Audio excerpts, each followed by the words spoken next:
Welcome to this channel, and in this video I'm going to be solving one of the most common questions you will find in your A-level chemistry examination. And this question is from the OCR 2024 A-level paper 1. So the question is about sulfur dioxide and sulfur trioxide. So they said sulfur trioxide decomposes to form sulfur dioxide and oxygen according to the equations shown below. So from the question we had 2.25 moles of SO3 being heated, and at equilibrium we are having 0.9 moles of SO2 being formed, and we are also given the total pressure to be 2.8 atm. So the question asked us to find the numerical value for Kp, which is the equilibrium constant, and then also to state the units of Kp. Now remember, Kp is the equilibrium constant, and for equilibrium constant you can express it in two ways, either in terms of concentration, where that's going to be Kc. Whenever you see C, that is in form of concentration, and whenever you see Kp, it is in form of pressure. So, and always remember, it is going to be the product over the reactant in any case. So that means in our equation we are going to find out the product, and we find the pressure of the product and divide those by the pressure of the reactant. So, and of course, whenever you are doing that, you have to raise the pressure to the power of the number of mole. So for SO2 we are only having 1 as the number of mole, so we are going to have pressure of SO2 to the power of 1 multiplied by the pressure of O2 to the power of half. So that's why we're having half here. So that's all for the product. Now for the reactants, we're only having one of those, and that is just SO3. So that's why we're having P of SO3, and that also to the power of 1, since we're having the number of mole to be 1. So now the next thing is to find the partial pressure of each of these, the partial pressure of SO2, the partial pressure of O2, and the partial pressure of SO3. If you check the question, you would see that we are not given the partial pressure of any of these, so that means we have to find them ourselves. Now to find the partial pressure, we have to multiply the mole fraction by the total pressure. So we are only given the total pressure and not their mole fraction. Okay, so we are not given the mole fraction, we are only given the mole total. So we are only given the total pressure. So what we have to do next is to first find the mole fraction. Then after we're able to get the mole fraction, we can multiply that by the total pressure, and we can get the pressure for each of them. So also, to get the mole fraction, we have to know the number of mole of each of those species. So to find the mole fraction of SO2, for instance, we have to find the number of mole of SO2 and then divide that by the total number of mole. So that is what we have to find next. Now let's go over the question one more time. So normally the reacting amount is 1 mole to 1 mole to 1 over 2 moles. So meaning that for every 1 mole of SO2 that is being formed, 1 mole of SO3 is being used up to produce it, and half the mole is the mole of O2 being formed. Now from the question, initially we had 2.25 mole of SO3. That is the amount being heated. So that means we are starting with 2.25 of SO3. So initially we have 2.25 moles of SO3. So initially there has not been any product, so the mole of SO2 will be 0 and that of O2 will also be 0.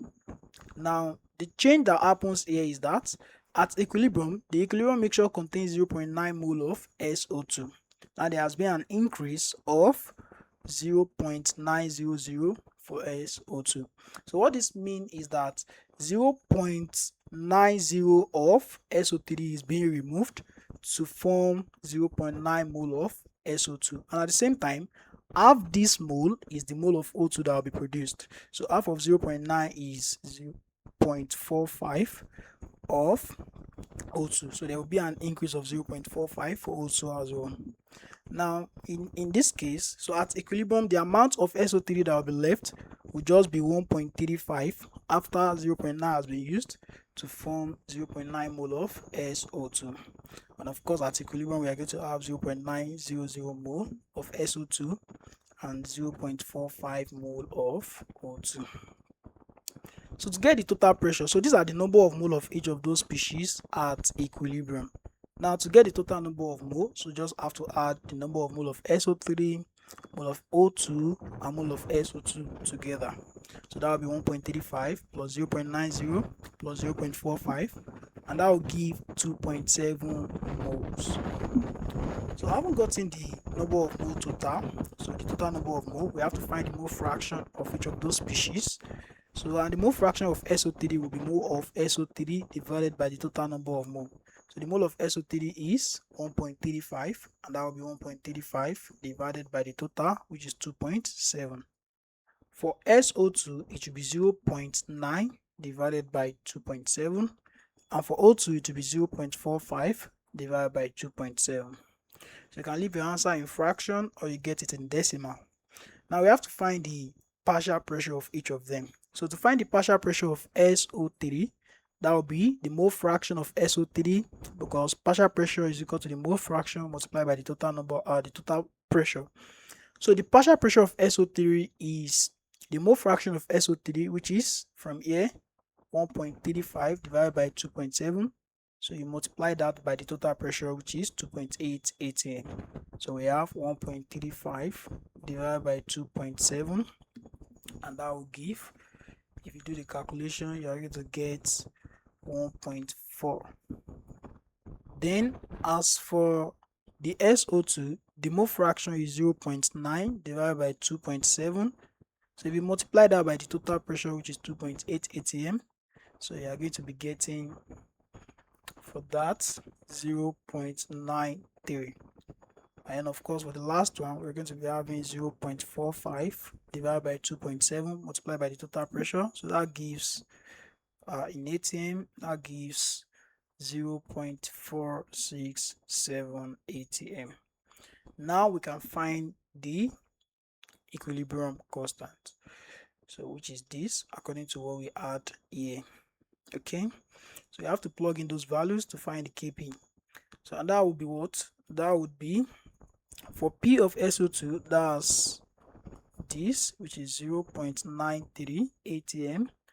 Okay, multiply by the the partial pressure of O2, which is 0.467 to the power of half, divided by the mole of SO3, which is 1.40.